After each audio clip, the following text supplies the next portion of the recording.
थोड़ा सा सोचना पड़ेगा कि 150 साल पहले हम लोगों की मानसिकता कैसी थी। सब समय हम लोग घूंघट में रहते थे। श्री श्री माँ का मुख स्वामी विवेकानंद ने भी कभी नहीं देखा था, सिर्फ उनके चरण देखे थे। किसी से बात करना तो दूर की बात है, इसलिए मैंने उनसे कभी नहीं पूछा। ऐसे होते होते वो वहाँ से चली गई। अब यदि हम देखें कि ये जो 9 दुर्गा, अगर हम सोचें कि ये 9 लोग कौन थी, तो 9 दुर्गा से यदि हम समझने की कोशिश करें तो पहले 4 हुई शैलपुत्री, ब्रह्मचारिणी, चंद्रघंटा और कुष्मांडा। उनके बीच में है श्री श्री माँ अर्थात पंचम देवी, जिनका नाम है स्कंद माता। और उनके पीछे फिर से 4 कात्यायनी, कालरात्रि, महागौरी और सिद्धिदात्री। तो श्री श्री माँ के सामने है देवी कुष्मांडा और उनके पीछे हैं कात्यायनी अर्थात कसार देवी। मुझसे बेहतर आप लोग जानते हैं कि कसार देवी को कात्यायनी माँ बोला जाता है। उत्तराखंड में इस नवदुर्गा के प्राचीन मंदिर आप लोग मुझसे बेहतर जानते हैं। शैलपुत्री का मंदिर हरिद्वार में है, जहाँ बोला जाता है कि देवी सती की नाभि पतित हुई थी। माँ ब्रह्मचारिणी इंद्रेश्वरी का मंदिर बगड़ के इनोली गांव में है। चंद्रघंटा का मंदिर कौसानी में है, जिसे स्विट्जरलैंड ऑफ इंडिया कहा जाता है। कुष्मांडा माँ का प्राचीन मंदिर रुद्रप्रयाग के अगस्त्य मुनि ब्लॉक के सिल्ला गांव में है और कहा जाता है कि महर्षि अगस्त्य की कांख से कुष्मांडा देवी का जन्म हुआ था। पंचम है हमारी स्कंद माता, जिनको इस नाम से कोई मंदिर नहीं मिलता है। टिहरी में कद्दू खाल में जो सुरकंडा देवी का मंदिर है, जहाँ पर माना जाता है कि देवी सती का सिर गिरा था, वहाँ पर उनका मंदिर माना जाता है। इनके बाद है कात्यायनी देवी, ऊपर कसार देवी माँ। उनके बाद है कालरात्रि, इनका मंदिर उत्तराखंड के डाबखाल में बताया जाता है। जो महागौरी हैं उनका मंदिर हरिद्वार के बिल्व पर्वत पर है, जहाँ सती देवी की मान्यता है कि नाभि गिरी थी। और नवम होच्छे लास्ट होच्छे सिद्धिदात्री दुर्गा मंदिर, जो कि बजौली में है। अब हम श्री श्री माँ के जीवनी से स्कंद माता का जो संबंध है उस पर थोड़ी सी आलोचना करेंगे। जैसे कि प्रभा प्रणा माता जी ने आप लोगों को बताया कि जब भक्त लोग उनसे मिलने आते थे तो उन्होंने अलग अलग देवी के रूप में माँ के दर्शन किए। माँ किंतु स्वयं को कभी काली, कभी राधा, कभी मृत्युंजय, भगवती, लक्ष्मी और आद्या शक्ति के रूप में उन्होंने स्वीकार किया है। एक स्वामी केशवानंद जी को कह रही हैं कि षष्ठी, शीतला ये सब मेरे ही अंश हैं। हरीश की घटना में हम देखते हैं कि वो असुर शमनी बगला मूर्ति धारण कर रही हैं। और स्वामी विवेकानंद ने कहा था कि इस बार श्री श्री माँ बगला की अवतार हैं, पर इस बार सरस्वती मूर्ति में उनका आविर्भाव हुआ है। अर्थात ऊपर महाशांत भाव है, परंतु भीतर संहार मूर्ति है। आप लोग आज यहाँ श्री श्री माँ की जन्म जयंती के उपलक्ष्य में आए हैं। नीचे मंदिर में आप लोगों ने देखा होगा कि आज एकादशी है, श्री राम बैठे हैं और उनके नीचे एक महाराज की भी फोटो रखी थी, वो है स्वामी शिवानंद।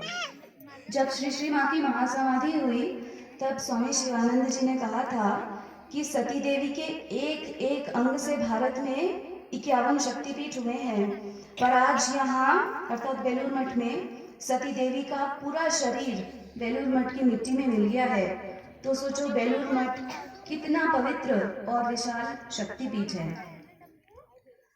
शास्त्रों में कहा गया है कि स्कंद माता के 4 हाथ हैं, 3 नेत्र हैं और वे सिंह की सवारी करती हैं। सिंह अर्थात धर्म, वेदांत केसरी। जैसा कि गीता में भगवान श्री कृष्ण ने कहा है, धर्म संस्थापनार्थाय संभवामि युगे युगे। धर्म की संस्थापना करने के लिए मैं युग युग में सम्यक रूप से शरीर ग्रहण करता हूँ। स्कंद माता को कहीं कहीं पर पद्मासनी भी कहा गया है। और यदि हम माँ के 4 हाथों की वर्णना देखें तो एक हाथ से वे भक्तों को अभय प्रदान कर रही हैं, एक हाथ से उन्होंने अपने पुत्र स्कंद को गोदी में बिठा के रखा है और बाकी 2 हाथों में उनके कमल है। जैसा कि भूमा प्रणा माता जी ने आज शुरू में ही शुरू किया कि श्री श्री माँ अभय कैसे सबको प्रदान करती थी। उनकी जीवनी के प्रत्येक पन्ने पर हम देखते हैं कि माँ सिर्फ साधु सन्यासियों को नहीं, गृहस्थों को भी अभय प्रदान कर रही हैं। पतिता नारी, चोर, डकैत, पापी तापी, अत्याचारी, देशी विदेशी, उन्होंने सभी को अभय प्रदान किया है। नव दुर्गाओं के बीच में एकमात्र स्कंद माता ही हैं, अगर हम ध्यान से देखें, जिनका मातृ स्वरूप है। और श्री रामकृष्ण ने पूरा जीवन यही मातृ साधना करी थी। 5 जून 1872 में 19 साल की उम्र में, 19 साल माने कि जब हम लोग की टीनेज खत्म हो जाती है, तब श्री रामकृष्ण ने श्री शारदा देवी की षोडशी पूजा करके उसी मातृभाव के विकास हेतु श्री श्री माँ को इस जगत में अपने प्रतिनिधि स्वरूप में स्थापित करके गए थे। अब ये स्कंद कौन है? स्कंद को शास्त्रों में शाण मातृ कहा जाता है, अर्थात उनकी 6 कृत्तिका जो होती है तारे, वो 6 माता कार्तिकेय की हैं। कोई विद्वान कहते हैं कि 6 जो हम लोगों के आस्तिक दर्शन है, आस्तिक दर्शन माने जो वेद को प्रामाणिक मानते हैं, वो है। हेलो दोस्तों, आप सभी बड़ों को मेरा पहला, छोटे भाई बहनों को प्यार। मेरा नाम रेखा वर्मा। मैं उत्तराखंड के अल्मोड़ा शहर के सुंदर वादियों से आपका स्वागत करती हूँ अपने ब्लॉग पर। और मेरे ब्लॉग की शुरुआत हो रही है आज शारदा मठ से। दोस्तों, आप सबको भी अच्छा लगा होगा माई के श्रीमुख से आज इतना सुंदर प्रवचन सुनने को मिला। आप सबको भी अच्छा लगा होगा, आनंद आया होगा। और माताओं के दर्शन आपको मिल ही गए हैं, माँ के भी दर्शन मिले हैं, माँ का अवतार हुआ है, माँ ने भी अपने दर्शन दिए हैं। माँ के श्रीमुख से इतने सुंदर वचन सुनकर और माताओं के बारे में, उत्तराखंड में माताओं ने कहाँ कहाँ अपने अवतार लिया है, अपने कहाँ कहाँ दर्शन दिए हैं, ये सब हमें जानकारियाँ प्राप्त हुई हैं, मिली हैं। और यहाँ पर माँ का अवतार हो गया है। जय माता दी। माँ ने भी अपने दर्शन हमें दे दिए हैं। और आपको सारी जानकारियाँ इस ब्लॉग द्वारा मिल गई हैं।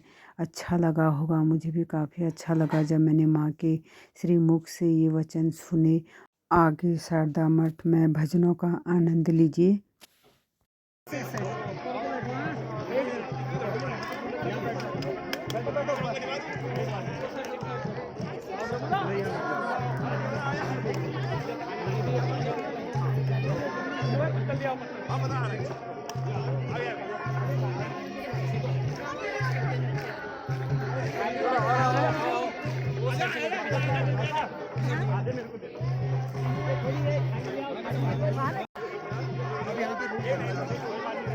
जब ये लोग उठेंगे तब बैठेंगे। अब ना थोड़ा रुक जाओ बेटा, थोड़ा सा रुक जाओ, यहीं पे रुक जाओ। ये जब उठ जाए खा लेंगे ना, फिर आप चले आओ।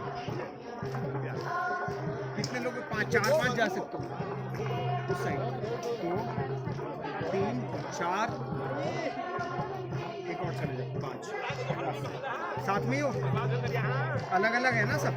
बस अब उसके बाद 5 मिनट रुक जाओ। 2 बच्चे तो यहाँ पर भी बैठ सकते हैं। बैठ जाओ, 2 यहाँ भी आ जाओ। जाओ। 2 आ जाओ। 2 वहाँ पर, 1 बच्चा यहाँ पर आ सकता है। यहाँ बैठो, आजा बेटा। जा, 1 बच्चा वहाँ बैठो, यहाँ बैठ जाओ। एक इधर को बैठो, जाओ। एडजस्टमेंट कर रहे हैं तो जाओ क्यों नहीं, बस रुक जाओ। अब बाबू रुक जाओ। अच्छा, एक हो ना? नहीं, ये साथी है 2। 2 आ जाओ, 2 आ जाओ, 2 आ जाओ।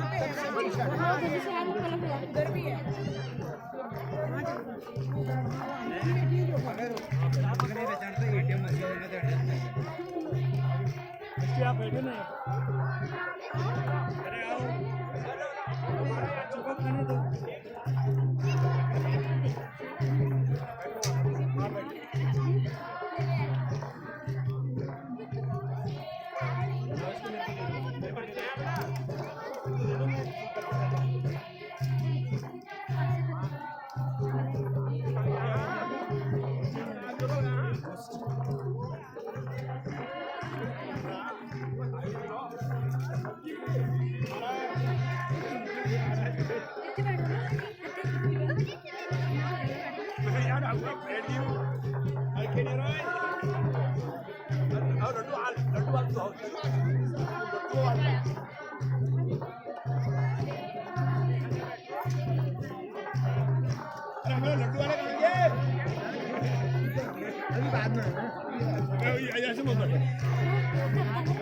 अभी जब हो जाएगा ना खा जाएंगे फिर आ जाओ।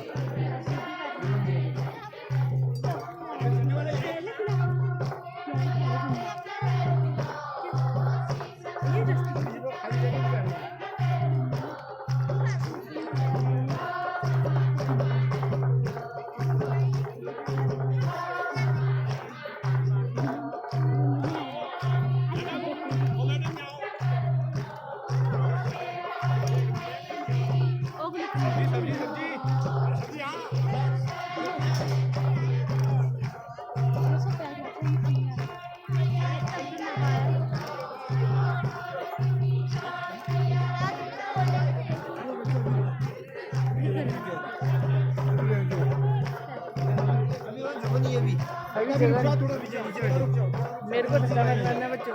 नीचे चल जाओ अभी जगह खाली जाएगी बैठोगे नीचे जाओ अभी नीचे जाओ।